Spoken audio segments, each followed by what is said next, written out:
Halo sobat, pernahkah kamu mendengar bahwa prinsip lembut tapi tegas dapat mengubah segala hal? Mari kita jelajahi bersama. Kita mulai dengan cerita tentang pohon ara yang terdapat dalam Lukas 13.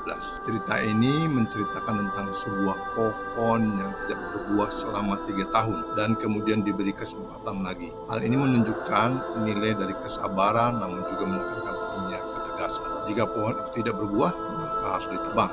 Belajar dari teladan Yesus di Matius 11 ayat 20, di mana Yesus menunjukkan ketegasannya kepada kota-kota yang tidak bertobat. Namun di ayat berikutnya, di ayat 29, Yesus menawarkan undangan kepada semua yang lelah dan berbeban berat untuk datang kepadanya, menawarkan ketenangan jiwa. Ini merupakan contoh sempurna dari keseimbangan antara ketegasan dan kelemah lembutan. Dalam konteks masyarakat, ada 4 pola pengasuhan anak yang bisa kita lihat melalui contoh nyata. Yang pertama, tinggi ketegasan, rendah kelembutan, menghasilkan anak pemberontak. Anak-anak ini sering takut karena perlakuan keras dari orang tua. Solusinya, kasih sayang tanpa kekerasan. Yang kedua adalah rendah ketegasan, tinggi kelembutan, menghasilkan anak manja. Anak-anak ini dimanja tanpa pernah diingatkan. Cara mengatasinya, tetapkan batasan dengan penuh kasih. Yang ketiga adalah rendah ketegasan, rendah kelembutan. Ini akan menghasilkan anak gampangan. Anak-anak ini sering kesepian karena orang tua yang sangat sibuk. Mereka membutuhkan dukungan dan arahan. Dan yang keempat adalah tinggi ketegasan, tinggi kelembutan, menghasilkan anak ilahi, anak yang baik.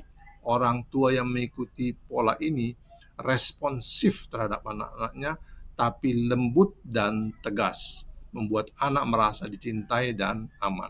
Selanjutnya, dalam mengenal Bapa Surgawi, lewat Yohanes 14 ayat 8 dan 9, kita belajar bahwa mengenal Yesus berarti mengenal Bapa. Namun seringkali kita memiliki gambaran yang salah tentang Bapa yang mungkin berasal dari pengalaman dengan ayah kandung kita. Banyak yang tidak bisa membayangkan Bapa yang penuh kasih jika mereka memiliki gambaran ayah yang keras dan tidak peduli.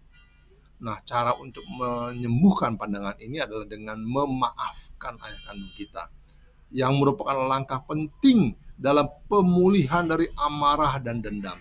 Ini membuka jalan bagi kita untuk berdoa kepada Bapa di surga dengan pandangan yang benar, bebas dari rasa sakit. Jadi, aku mengundang kalian semua untuk menerapkan keseimbangan antara ketegasan dan kelembutan dalam segala aspek kehidupan, termasuk dalam pendidikan anak dan dalam berhubungan dengan orang lain, serta penting memaafkan ayah kandung kita.